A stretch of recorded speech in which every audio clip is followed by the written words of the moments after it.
Okay, good evening, ladies and gentlemen. It is my honor and great privilege to welcome you all tonight to the opening evening of our Levy Forum here at the Palm Beach Synagogue. And I want to thank our partners at ACTA for sponsoring this event every year together with Paul and Karen Levy. Thank you very much.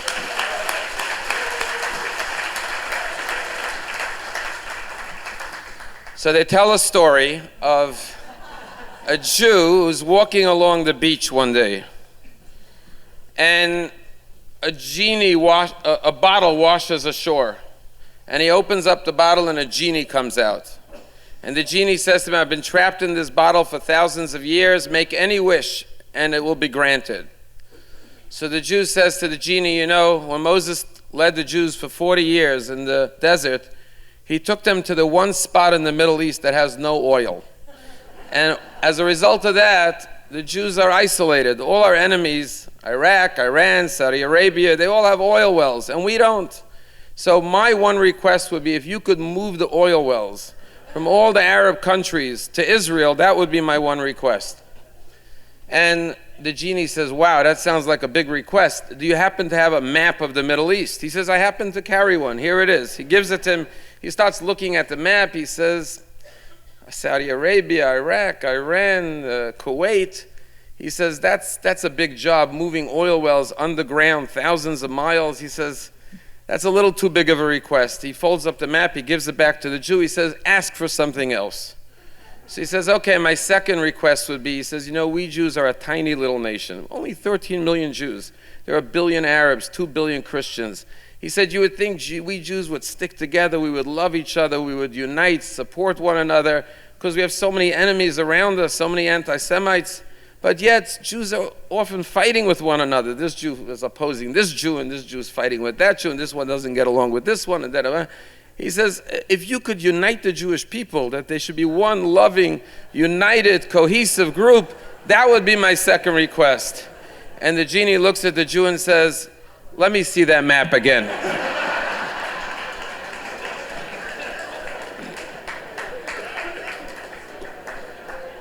Tonight we are at the opening night of the Levy Forum, which is generously sponsored by Paul and Karen Levy. Levy is actually one of the 12 tribes of Israel, Levi, and he's born in this week's Torah portion. And the meaning of the name Levy, the name was given by his parents, by his mother Leah, and she said the word Levy means attachment.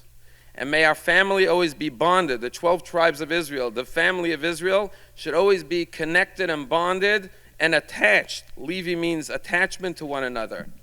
And I want you to know that Levy is the tribe that all the leaders of Israel, the Kohanim, the Levites, Moses was a grandson of Levi, Aaron the high priest was a grandson from the tribe of Levi, Miriam the prophetess was from the tribe of Levi, because to be a Levi means that you bond the Jewish people, you bring the community together, you unite us as a people, and that's what leadership is, and that's what Paul and Karen represent to us.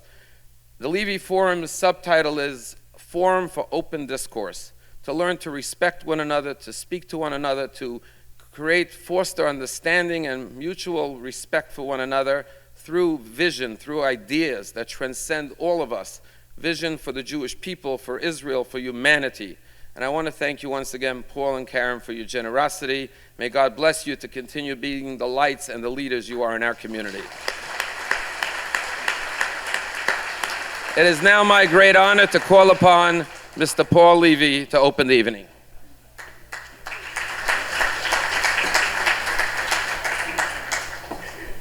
The bloodlines run thin from those days, but I'll do my best to keep it up. Rabbi, did you tap my phone? Because my brief remarks are basically those which you just gave. So I'll keep it very short. Number one, thank you everyone for coming. Thank you so much, Rabbi Minsky, for all that you've done. Michael Polyakov from ACTA for making this possible. And of course, thank you, Sir Niall, for coming, and we look forward to hearing from you. I did want to say that I am committed to the idea of community. I am committed to the idea of discourse. I am committed to the idea of debate. I'm committed to the idea of disagreement. People can disagree. They should do so cordially, professionally, politely, and constructively. I think that's something we all have to realize. It is not about agreeing. The world doesn't move forward on agreement. The world moves forward on constructive disagreement, where different points of view are debated, discussed. It's Hegelian, point, counterpoint, thesis, antithesis, and that's the way things move forward. So hopefully what we're trying to create here is an environment of that sort. And I would say the following: picture a placid lake and into which you throw a pebble, and the ripples go on until they leave your field of vision. Conversations can be that way. Community can be that way. Throw a lot of pebbles into the lake, talk to people, and let's hope something good comes from it. So thank you all for coming, and thank you. We look forward to hearing from you.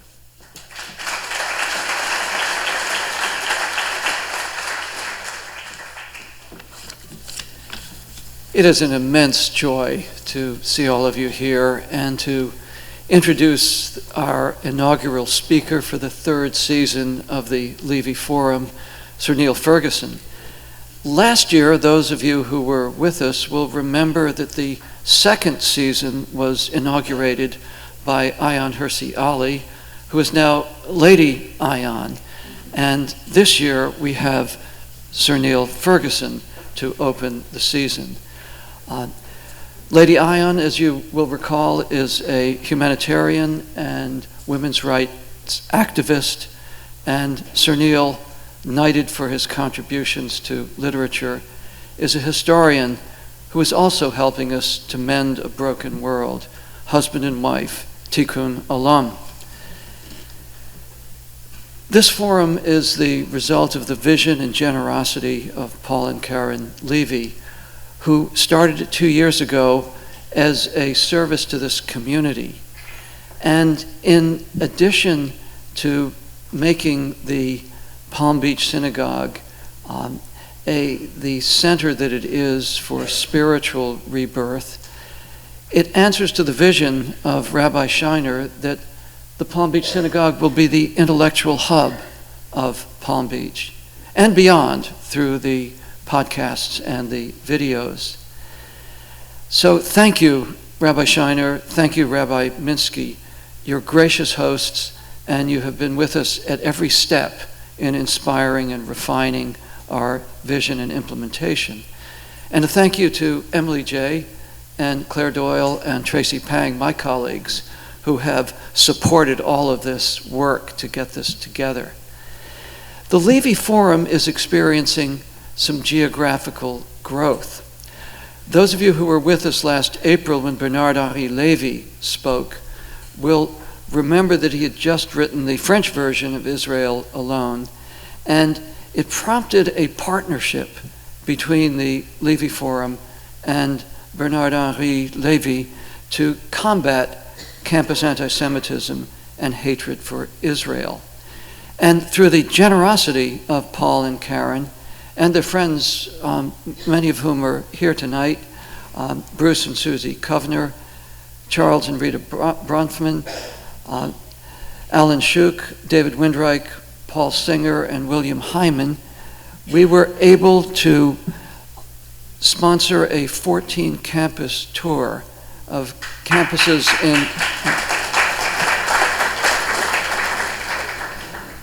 in Canada and the United States to push back against the loathsome and dangerous explosion of campus anti-Semitism. This is a labor of love for all of this and something that answers an urgent need. The Levy Forum will always be rooted in this synagogue, but the branches of that tree are now spreading across the nation. And I want to thank those of you who have supported the American Council of Trustees and Alumni. We are working constantly to maintain freedom of discourse on campus. And now we have an additional focus, which is religious freedom on campus, so shamefully imperiled by so much of higher education. Sir Niall Ferguson, a life and a career dedicated to Tikkun Olam. Now that may seem a little odd to be using that phrase about a historian, but what Sir Niall Ferguson brings to history is a recognition of its urgency, the lessons of history, how we apply it to making our lives better. The craft of the historian never compromises with accuracy and meticulous detail, but in Sir Niall Ferguson we see its purpose, the thing that helps us mend a broken world. In his 16 books, a constant theme is the application of what all of that means. If you ask me which of his 16 books is my favorite, they range from House of Rothschild, Warburg, Civilization, The Great Degeneration. I'd be no more prepared to answer that than if you asked me which is my favorite child. They're all really quite wonderful. And of his book, Colossus, John Lewis Gaddis wrote, "No contemporary historian rivals Niall Ferguson for the range, productivity, and visibility of his scholarship." And that was in 2004. There's been quite a lot in the last 20 years. His journalism, and I urge everyone, if you haven't done it already, subscribe to the Free Press, is a model of bringing to the fore the most urgent issues of our times. He is the co-founder of the University of Austin, which just greeted its first class of students, and it is a model for the nation dedicated to the fearless pursuit of truth. Now, I could go on for quite a while, and I'm going to stop, but I'm just going to invoke Rabbi Hillel, speaking to myself as well as to everyone here. Go forth and study. We've been given wonderful materials by Sir Niall, and indeed, on the table in the foyer, you'll find copies of the speech that he gave in 2016, along with that his wife, Lady Ion, gave when they accepted the Merrill Award for outstanding contributions to liberal arts education. We were privileged at ACTA to present that award. And now, please welcome Sir Niall Ferguson.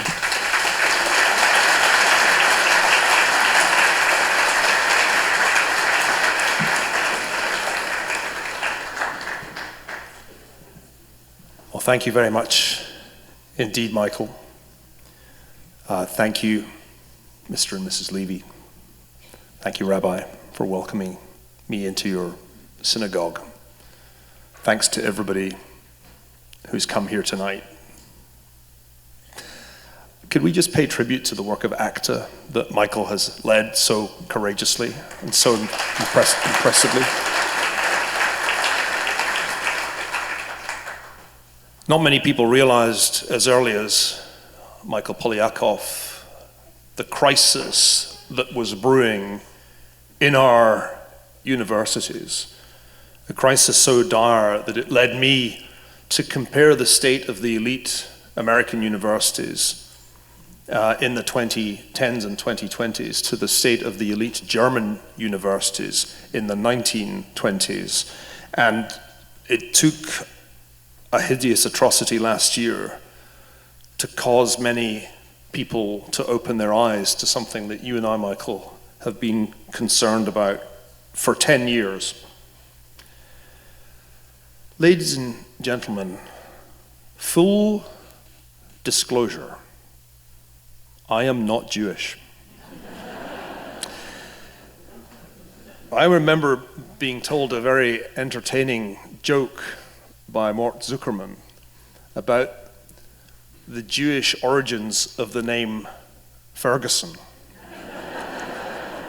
And I have learned never to tell Jewish jokes, especially in front of Jewish audiences.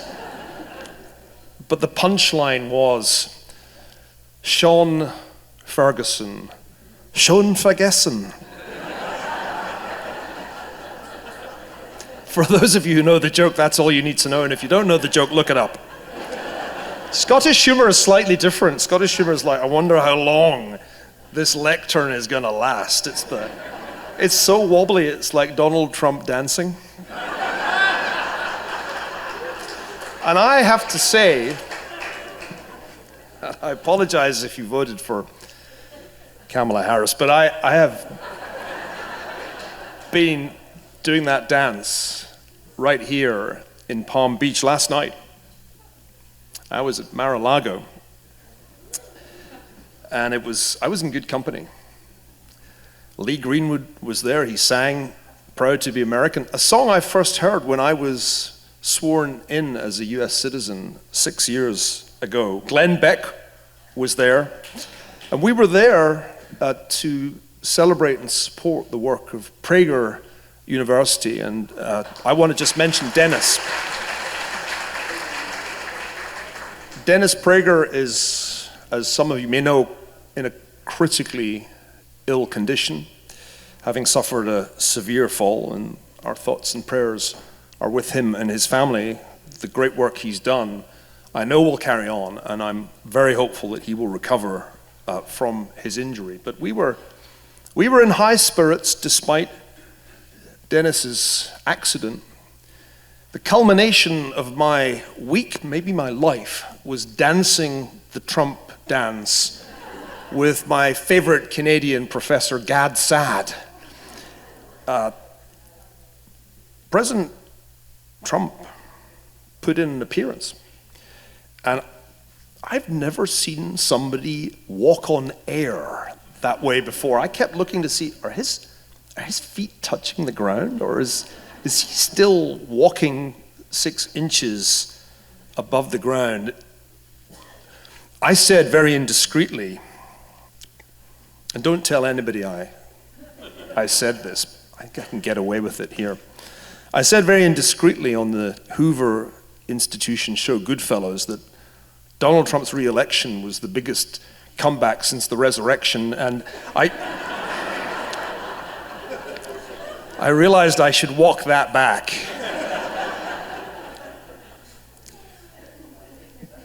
Palm Beach feels like the center of the universe right now. It's like the fulcrum. There's some powerful gravitational force at work that causes all the traffic to stop around about Mar-a-Lago.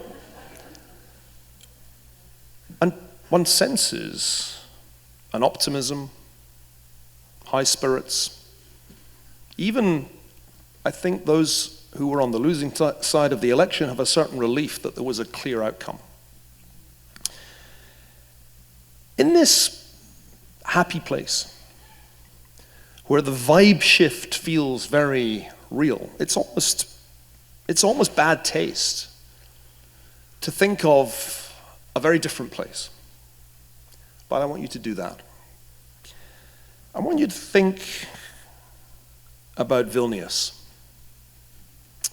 I want you to think about a city that was once the Jerusalem of the North, the greatest center of Jewish learning and culture in all of Europe. I would guess there are members of this audience with family roots in Lithuania. Put a hand up if you have a connection to. Okay. So, I went there for the first time just a couple of months ago. It's a pretty town. It's an attractive destination, beautiful Baroque architecture. If you didn't know the history, you wouldn't see the ghosts. Vilnius is a city of ghosts. So many people died. And they died as a result of historical forces none of them could control or anticipate. How could they foresee that the Jerusalem of the North would be for a time a Polish city and then would be taken over by Soviet Lithuania, and then would be overrun by the Nazis, who set about, with considerable assistance from local Lithuanian militias, massacring all the Jews of Vilnius and nearly all the Jews of Lithuania. No country in the Holocaust suffered a higher percentage of deaths than in Lithuania. As I walked around those streets, past the vanished synagogues, I remembered why I became a historian. Why, despite the fact that I was raised an atheist and recently became, along with my wife Ayan, a Christian, I have devoted a substantial part of my scholarly career to studying the history of your people. Because the tragedy that befell the Jews is the single most horrific event of history. And what makes it so horrific is that ultimately it was perpetrated by the most advanced of European countries. The country, Germany, that had, in the 1920s, the best universities in the world, the most Nobel Prizes of any country, the most advanced industrial and technological economy in Europe. The reason I became a historian was to try to understand the central problem that the Holocaust exemplifies. That not education, not modernity, not great music, not great literature, not great science, none of these things can inoculate us against evil. And to understand, as Tolstoy put it, what is the power that moves nations? The question he asks at the end of War and Peace. That has been my life's work.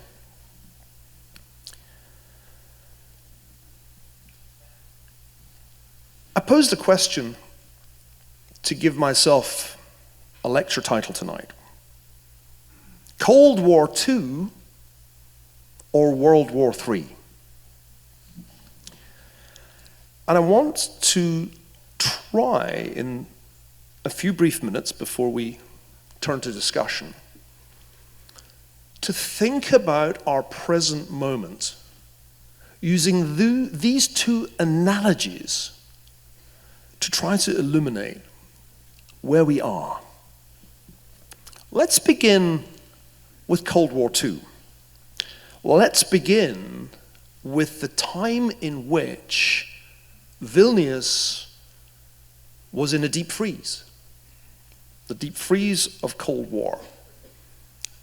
The grip of Stalin, of Soviet power, had been reimposed on Lithuania and on Vilnius with the collapse of the Wehrmacht and the defeat of Hitler's Third Reich.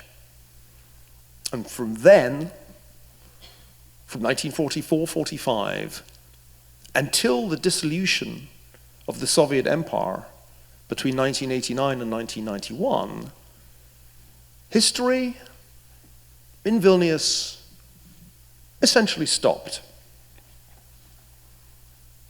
Nothing was built, improved. The city was in a deep freeze. I'm old enough to remember the Cold War. I'm old enough to remember the Soviet Union. I'm old enough to remember the Stasi trailing me when I, as a student, visited East Berlin for the first time. And the question that I have asked myself repeatedly for the last 6 years is, are we in a new Cold War? Are we in Cold War II? And was that period after 1991 just an interwar period that ended at some point, perhaps as long ago as 2012, certainly sometime after 2016? Now, as I mentioned, I've devoted much of my career to Jewish history. The biography I'm still in the midst of writing of Henry Kissinger is a part of my effort to understand the modern Jewish experience. If anybody could answer the question, are we in Cold War II, it was Henry Kissinger. And so I asked him. And I had the sheer nerve, the chutzpah, to ask him in Beijing in November 2019 at a conference organized by Bloomberg. I had no idea how he would reply. After all, he was a man who had, more than any other Westerner, more than any other American, built the relationship between the United States and the People's Republic of China.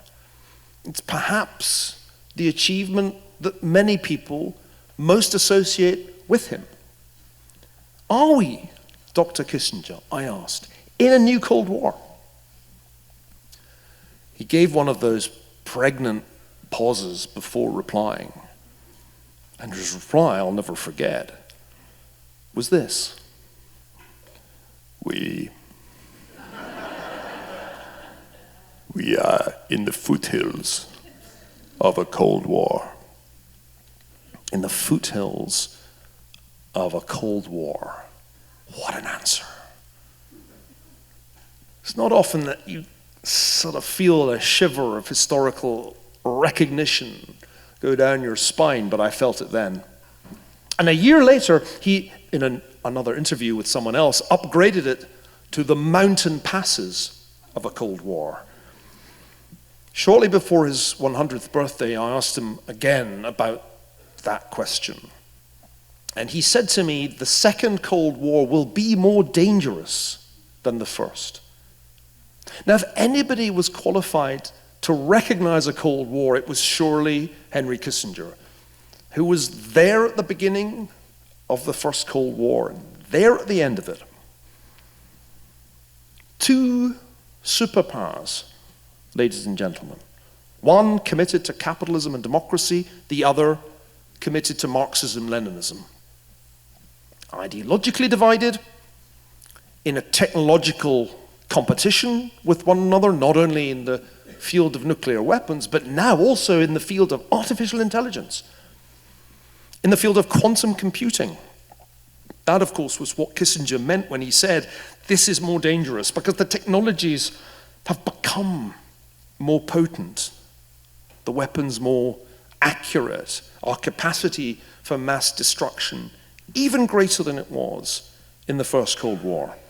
Two superpowers in an economic competition with one another, and a closer economic competition than it ever was with the Soviet Union, whose economy was never larger than perhaps 44% of US GDP. By some measures, China overtook the United States in 2016. On a current dollar basis, not yet, but closer, certainly closer, let's say 66 or 68%, than the Soviets ever got. And this Cold War, like the First Cold War, has its geopolitical dimension. There are the flashpoints, the places you know are combustible, the places where the superpowers are in either direct or indirect collision. Look around the world. What do we see? War in Ukraine.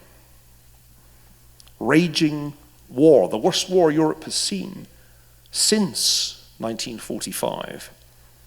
How should we understand that war? Is it not somewhat similar to the way the Soviet Red Army crushed Hungarian resistance in 1956, crushed Czechoslovakian resistance in 1968, indirectly crushed Polish resistance in 1981? Or should we think of the war in Ukraine as like the Korean War, the first hot war of Cold War II, a war that divides a country in two, a war that for 1 year is extraordinarily kinetic and mobile and then becomes a war of brutal attrition until finally, out of exhaustion, an armistice is negotiated. There's a war in the Middle East, a war that you all know about, a war that officially broke out after October 7th last year, but in truth a war that had been simmering all along, a war that's now on 7 fronts by my count, a war that pits Israel not just against terrorist organizations such as Hamas and Palestinian Islamic Jihad and Hezbollah, but against Iran, against that monstrous octopus of intolerance and hate. How should we think about that conflict? Is it, by analogy with Cold War I, our 1973, 50 years ago, almost exactly to the date, 50 years before October 7th, another surprise attack on Israel? These analogies are powerful analogies, and they raise a further question.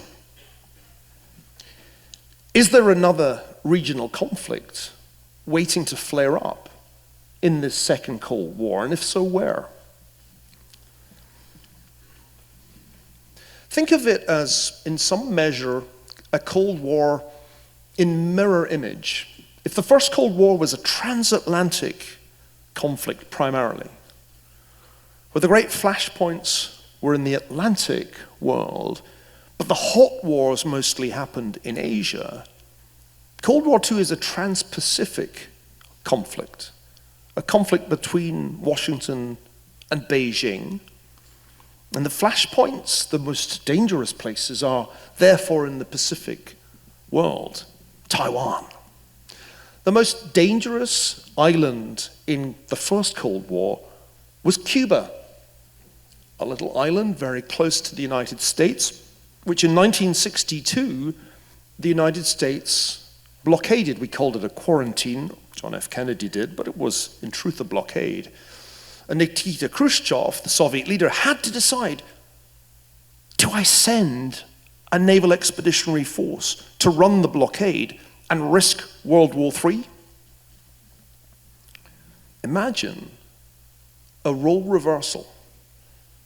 Taiwan is an island off the coast of China that China is preparing, rehearsing the blockade of. And what will the United States do in the event of that blockade? Will our president find himself in the situation of Nikita Khrushchev, obliged to send an expeditionary force across the Pacific to run the blockade and risk World War III? If one thinks about Cold War II in that way, you rapidly arrive at the conclusion that the United States faces imminently the most dangerous moment of this Cold War.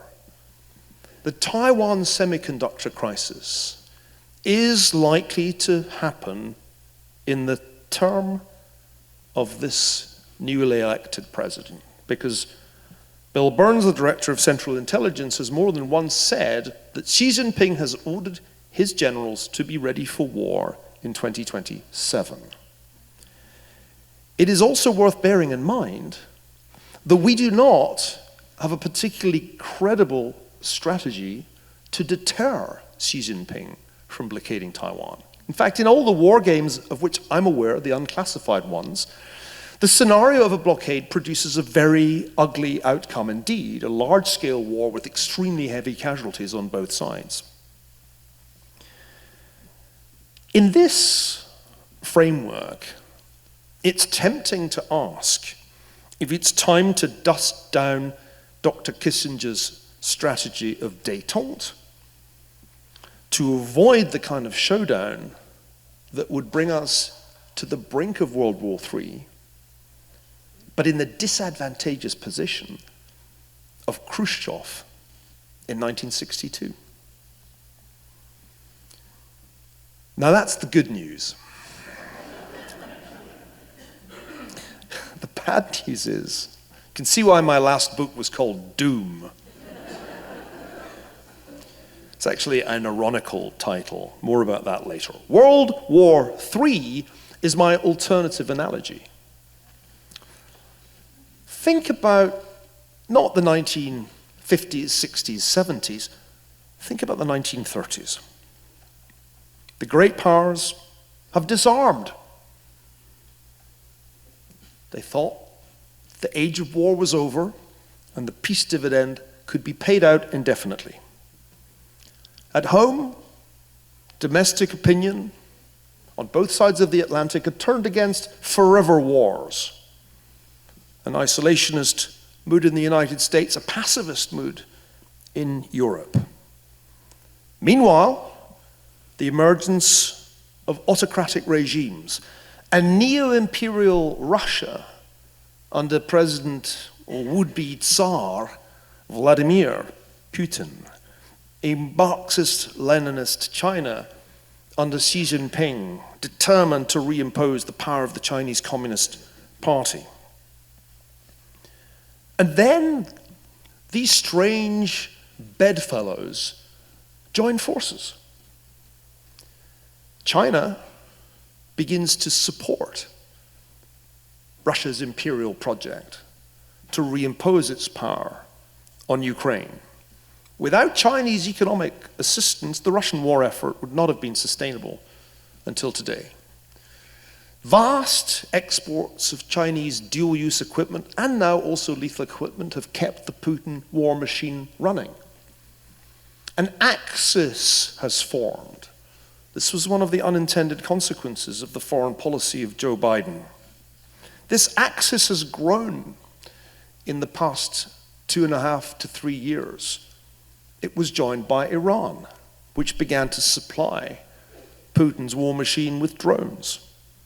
Most recently, it's been joined by North Korea, which has sent troops to fight on Russia's side against Ukraine. When David Frum used the phrase axis of evil in 2002, he did history a disservice. There was no axis in 2002. There is an axis today. And in many ways, it's a more formidable axis than the axis of 1939-40 that united Nazi Germany, Fascist Italy, and Imperial Japan. What to do? What if it's not the Cuban Missile Crisis we have to worry about, but the outbreak of a world war, but in some senses has already commenced? When did World War II begin exactly? In a book called The War of the World, I tried to answer that question. The answer is not September 1939. War had already, for all intents and purposes, begun. It had already begun in China with Japan's incursions into Manchuria and beyond. It had already begun in Spain. It had already begun if you were in Czechoslovakia. The nightmare scenario for us is that World War III is already in some measure underway, and the danger exists that it can escalate as it did in 1939. If that is the case, then it seems to me the urgent imperative for the United States is to reestablish deterrence as soon as is humanly possible. All the talk of de-escalation that has characterized the last nearly 4 years has been, in truth, a self-delusion. It turns out that de-escalation is the functional opposite of deterrence. Peace through strength. That is the president-elect on the phone. Please tell him I'm very busy. If one thinks in these terms about our time, then the significance of October 7th changes. To me, as soon as I saw the images that came out of Israel on that grim day, it was clear what was intended. October 7th was a trailer for a second Holocaust. That was how it was intended. And as we remember, as we do every day, the victims of those hideous atrocities, those who were raped as well as those who were killed, those who were kidnapped and are still in miserable captivity, we should understand the message that was being sent. And it was a message not only to Jews, it was a message to all of us who cherish the ideals of Western civilization and mean it and have meant it when we said, never again. It is the moral obligation, not just of Jews, but of all of us, whatever our faith. All of us whose grandfathers, as mine did, fought in the world wars. It is our responsibility to carry on the work they did and make the sacrifices that they did if we need to ensure that it cannot and must not and will not happen again. Even the grotesque anti-Semitic demonstrations that broke out on campuses and in cities from London to as far away as Sydney were, to me, a reminder of why I work, of what it is that I try to achieve, why I write books, why I give speeches, why I write for Barry, why I give video lectures for Dennis, why I tweet, why I try to educate, why history matters and cannot be allowed to be turned into some perverse sideshow in the identity politics circus of modern academia.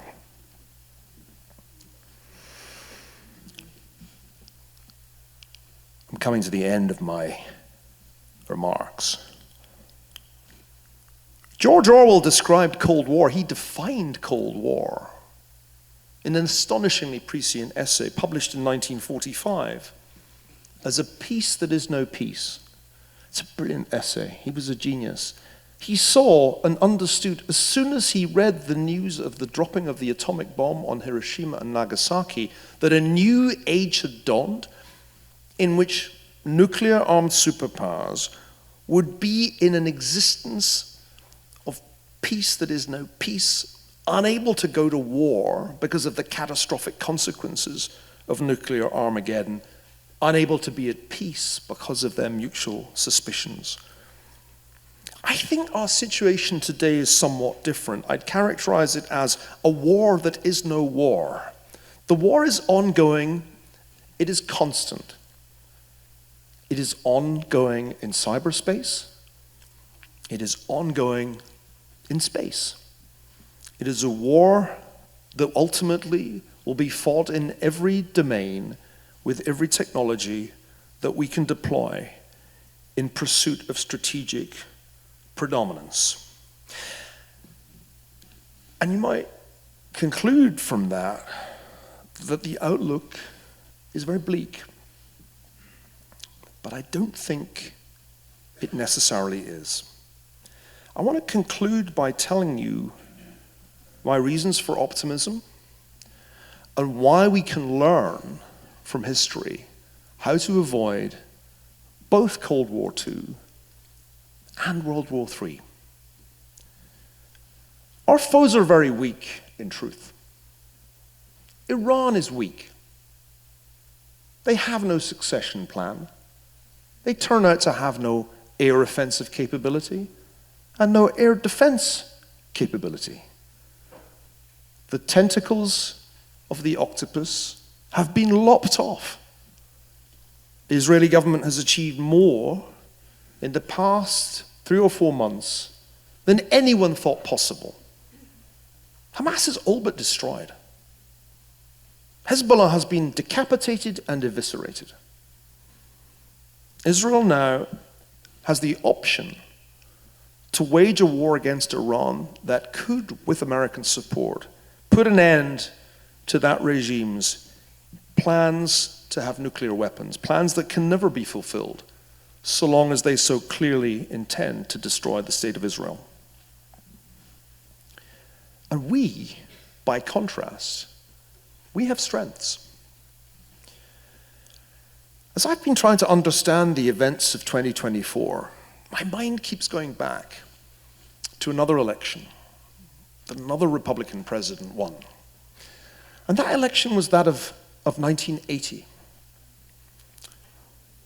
Ronald Reagan was widely regarded as a cowboy by liberals and Europeans, a B-movie star who had no business being president of the United States. The cartoons that were published at the time of Reagan's election in newspapers like The Guardian will look quite familiar to you because they so closely resemble the cartoons that those newspapers publish of Donald Trump today. Ronald Reagan ran in 1980 on some slogans that you may remember. Are you better off today than you were 4 years ago? Peace through strength. He also used a phrase that's become familiar in these parts, make America great again. Ronald Reagan used that phrase on the campaign trail in 1980. And what Reagan teaches us, and I think about this more and more, is that peace through strength is attainable. The old Roman adage applies, si vis pacem para bellum. If you wish peace, prepare for war. Ronald Reagan's arms build-up, which of course greatly disconcerted the liberals and the Europeans, was of course the motive force that began the process whereby the Soviet leadership, dismayed at their technological backwardness, embarked on reforms that ultimately were fatal to their system. Reagan's courageous challenges to the evil empire, his readiness to call on Mikhail Gorbachev to tear down the Berlin Wall. My colleague at Hoover, Peter Robinson, wrote that famous line, and if I ever write one line that impactful, I'll die happy. What is extraordinary about 1980 was that it began a process that ended the First Cold War. Although the end came on George H.W. Bush's watch, it was clear at the time of his election that the game was up for the Soviet system. I even wrote an op-ed that never got published with the headline, "The Berlin Wall is Crumbling," and the editor of the Daily Mail declined to publish it on the grounds that, Neil, you've been listening to too many Ronald Reagan speeches. Cold War I ended and World War III did not happen, despite all the hand-wringing and anxiety that I remember from those days by organizations like the Campaign for Nuclear Disarmament. So although we have reason to be concerned that we may find ourselves in Cold War II, and we should consider the nightmare scenario that we are in the early innings of World War III, there is another way. There is another way where the United States exploits its unique ability to attract talent, give it capital, and establish technological leadership that no totalitarian regime can hope to match. What we need to have peace through strength is, of course, that national unity which came to be such a striking feature of the 1980s that one looks back on with a certain amazement when one sees video coverage. I think, despite all the endless talk of polarization, of which I'm heartily sick, what we learnt on the night of November 5th, 6th, is that Americans of every color, of every age, male, female, have had enough of certain progressive ideas, we call them wokeism for short, and have had enough of weakness abroad, and have had enough of red tape and debt in their economy. So, I've come a long way this evening from Lithuania, from the graveyards and ghosts of Vilnius, back here to this wonderful synagogue in Palm Beach, the center of the universe. I would love to say it's morning in Donald Trump's America, but it's actually dinner time in Donald Trump's America. Thank you very much indeed.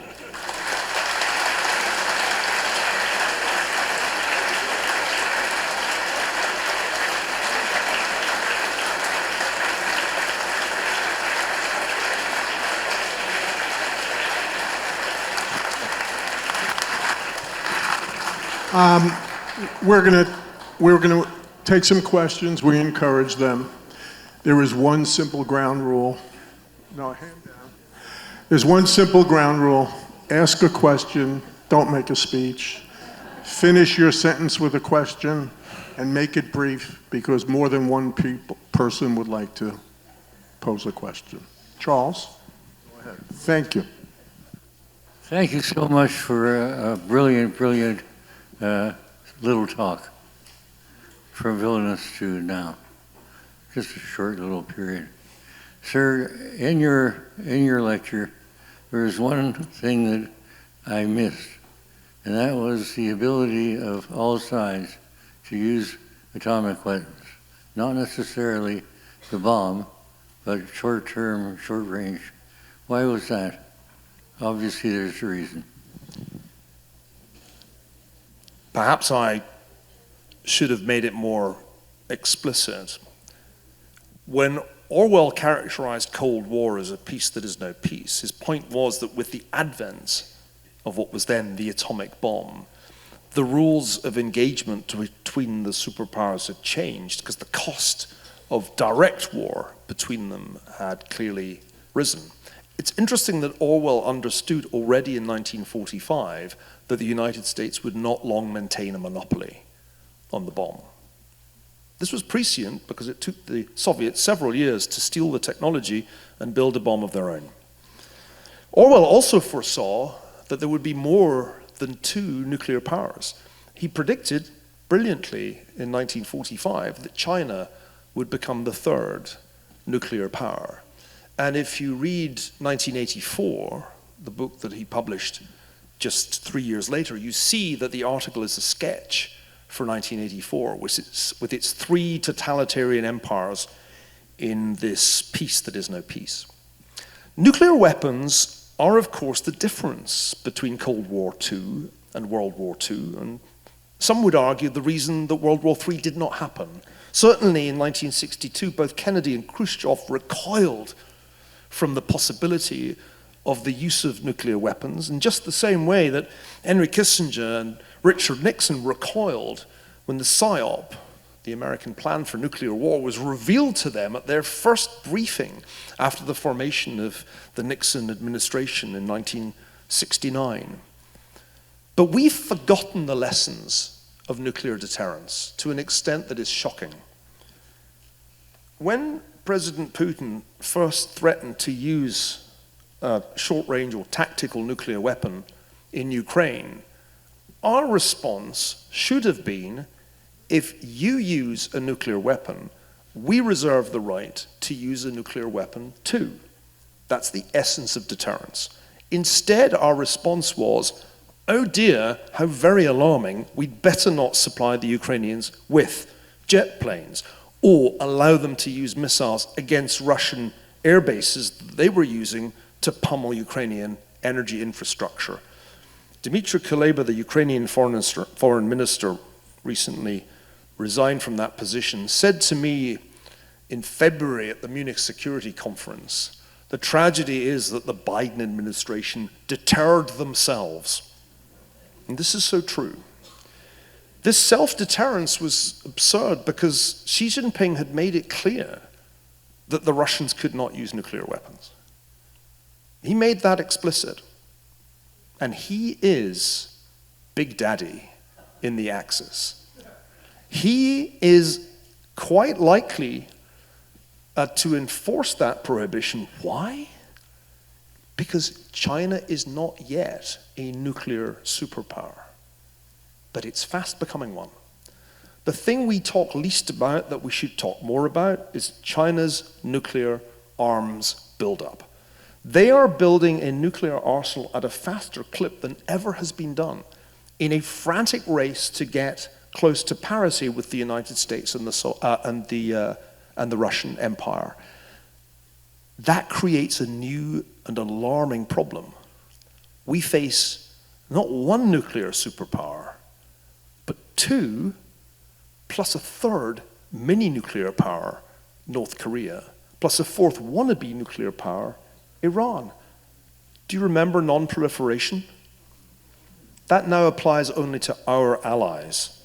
Our enemies get to proliferate without constraint. So this breakdown of nuclear deterrence and of nuclear proliferation, of non-proliferation, greatly concerns me.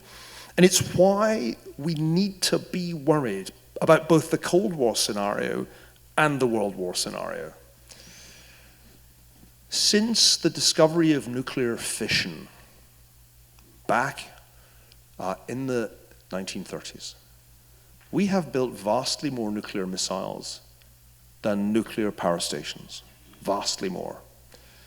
And that remains one of the great puzzles of humanity. That when we get a new technology, we seem inclined to use it more for destructive than for constructive purposes.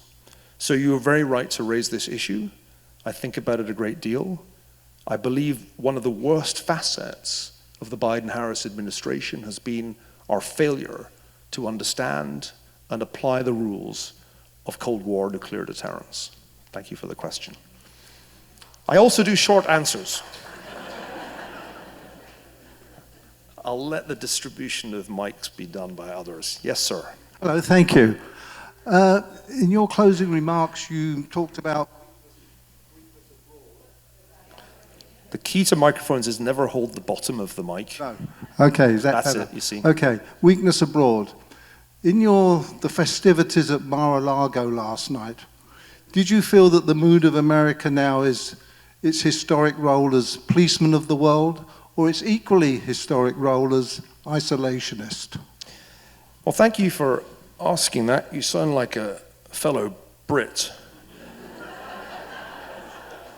I think this notion that Donald Trump is an isolationist is a myth. I don't see any evidence in anything that he has said that he is the heir of the true isolationists of the 1920s and 1930s. On the contrary, what strikes me about Donald Trump's critique of the foreign policies of previous administrations is that it got us into wars that we could not conclude, that dragged on and cost lives and ended in failure. Afghanistan, Iraq, now Ukraine, currently destined to be another failure unless we radically change our policy. And I think he's right to be so critical. But Trump's not an isolationist who thinks the solution is for the United States to turn inwards. It's clear to me, and it's clear also from the appointments that he's made, that the goal is to once again operationalize the great concept of peace through strength. That will mean a significant upgrade of our military, not just more money, heaven knows enough is spent, but more contemporary cutting-edge technology. The shake-up that is coming to the Department of Defense is long overdue, and I believe it will radically enhance the American deterrent capability. So I think this isolationist story is a case of mistaken identity. And what we in fact see is a return to the, I think, admirable notion that we can best achieve peace through strength and through deterrence. I'm hoping, it won't be easy, but I'm hoping that in the coming 2 years, the Trump administration can reestablish deterrence with respect not only to Russia, but also Iran, also North Korea, and above all, China. That's my answer to your question, sir.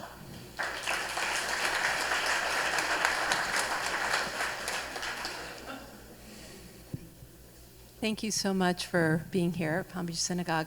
What is your future opinion, or your current opinion on the future of Israel and its role in this Cold War versus war?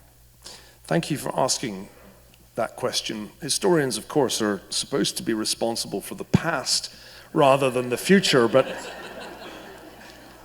I have somewhat strayed into the future in my previous remarks. I wrote an essay recently with my good friend Jay Menz, devout Orthodox Jew who's been a great source of insight to me.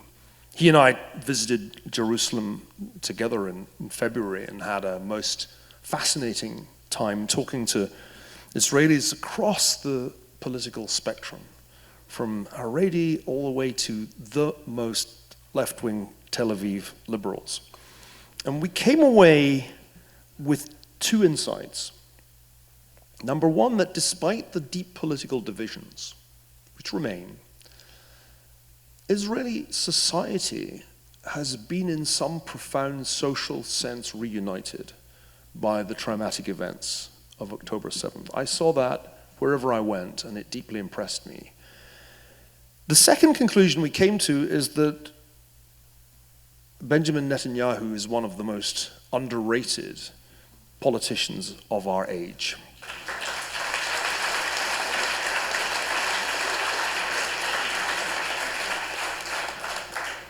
Normally when I say that, I get booed. That is a first.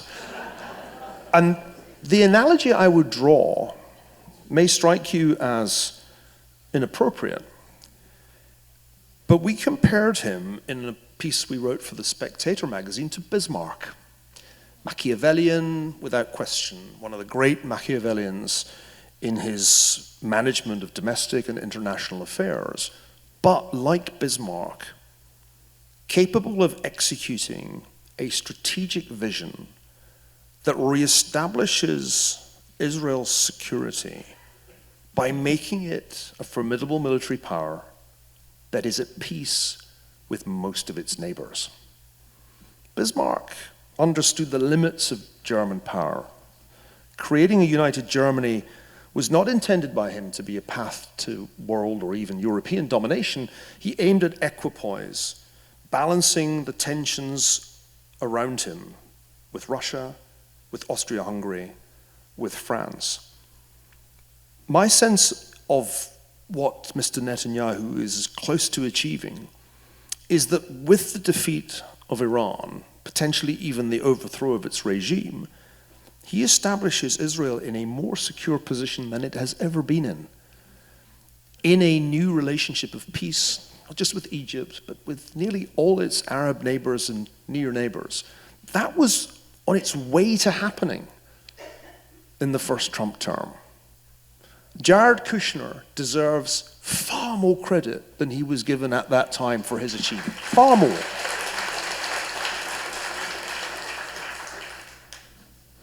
The Biden-Harris administration nearly wrecked it all.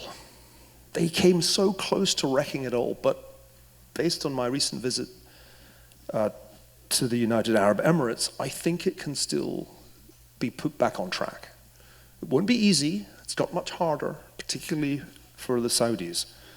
But the strategic vision that Netanyahu first explained to me, 10 years ago when we first met, that he was going to focus attention on Iran, make the Palestinian question of secondary or tertiary importance, and try, by focusing attention on Iran, to build bridges to the Arab world. That strategic vision he has ultimately executed with the kind of Machiavellian skill that only old Niccolo would really have appreciated. So I'm an optimist about Israel's future because of that man who has been on the receiving end of so much opprobrium, who is now threatened by the absurd International Criminal Court.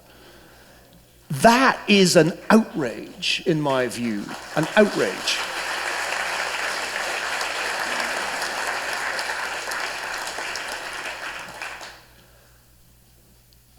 Yes, sir. You were talking about President Reagan. He had two big allies in the Pope John Paul and British Prime Minister Margaret Thatcher. If you look at Europe today and the rest of the world, excluding Netanyahu, where are the allies for this president? You know, one of the most remarkable things happening in our world today is the European crisis. It's a tragic thing to behold. Almost immediately after it was clear that Donald Trump had been re-elected to a second term, the government in Berlin fell, the coalition fell apart, France plunged into political crisis, Michel Barnier just lost his job as prime minister, so no government in Paris. In Britain, which thought it had solved its problems by leaving the European Union, an ardent Remainer, Sir Keir Starmer, is now prime minister and has gone from a level of popularity to a level of unpopularity so swiftly that I've never seen the like in British politics. And one could go on. There is a profound crisis of leadership in Europe. Now, it could be that with the election of Friedrich Merz, which seems likely in Germany in February, we'll see a new direction in German politics. And here I must tell you something that will give you a shock. I never expected, as a young historian of Germany, that my role in life would be to fly to Berlin and tell the Germans to rearm. Life comes at you fast. But there I was in Berlin in July with Friedrich Merz, Norbert Röttgen, in the German Bundestag, saying, meine Damen und Herren, you must rearm. We cannot have a defenseless Europe because you decided to have a debt break as a kind of religious fiscal obligation.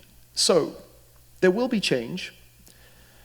I think there will ultimately be change in Britain too, because it's clear that the Labour Party has no solution whatsoever to the country's problems. But when I take a step back and I ask where Europe is going, and I look at the effects of immigration from not only North Africa, but South Asia and elsewhere, when I see projections that in a couple of decades, the population of Britain will be 11% Muslim, and those percentages are similar in most West European countries, higher in Russia, I realize that we are in the midst of great demographic changes that are almost beyond human comprehension. How can it be that fertility rates in so many countries have fallen so far below replacement? I love children. I have 5. And when I go to Mar-a-Lago, I have an inferiority complex, because I mean, that's nothing to Elon.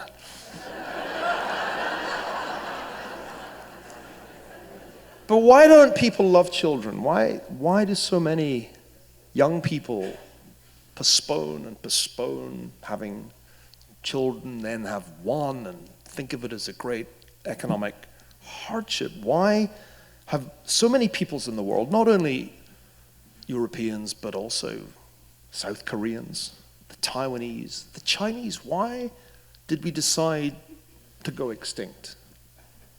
Why is it that only in Africa will there be population growth between now and the end of this century. What does that mean? I've been thinking more and more about that question. Why do we choose that? Why did the British Parliament spend so much time last week debating a bill to make it easier for people to commit suicide, which is what they did? Why did the Democratic Party decide that it would base an election campaign on the right to kill fetuses? Reproductive rights, of course, is the euphemism, but that's what abortion is. So some future historian, if we don't entirely go extinct, will have to figure out why humanity decided to decline as a species. You know, we all used to worry about the population bomb, remember? How we had to have radical interventions in family planning, sterilizations, compulsory abortions in China. And this was one of these illusions that grips elites in the 1960s and 1970s. This was the great illusion. And it had terrible consequences. The current great illusion is the world is going to end because of climate change. And we must do drastic, extraordinary, and expensive things to prevent that. In truth, human population could shrink dramatically quickly on present trajectories. We rarely look beyond the end of this century. If you look into the next century, it could easily go back down to 2 billion where it was in 1924 within a couple of centuries. And that will make the whole debate on climate seem something of a delusion too. I'm conscious that we're running out of time, and I don't want to keep you from further eating, or in my case, drinking. You know the great difference between the Jews and the Scots? The Jews and the Scots have much in common, very much in common. We like to read, we like to count, we like to work. We've been, in our different ways, highly successful minorities. Scots went everywhere. You'll find more Scots outside Scotland than inside Scotland. Do you know that most Scots, people who identify as Scots, actually live in the United States? You can see why. The weather. Hey! I have to say it's an upgrade after Glasgow to come to Palm Beach. But you know the difference? We early on understood that market-dominant, successful minorities need to drink and fight a lot more than the competition. It took the Jews centuries to understand the importance of violence. And one of the things I love about going to Israel is the Israeli Defense Forces. You got good at violence. Yes! I mean, that was the Scottish message we were sending you for centuries. Finally, you got there.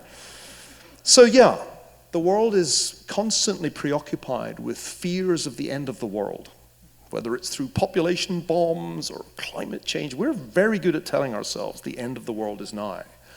But the point of my book, Doom, was that this is not what we have to fear.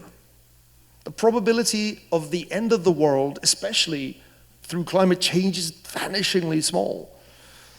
The end of the world's much more likely to come about because some damn fool decides to start a nuclear war. That'll kill you much faster than global warming, I can promise you. And so, to conclude, the point of history is to try to understand not the distant past for its own sake, but to understand our own predicament better. Only by juxtaposing the predicaments of our grandfathers and great-grandfathers and great-great-grandfathers with our predicament today can we see, A, how much luckier we are than they were, and B, that we should never take our luck for granted. Ladies and gentlemen, thank you very much indeed.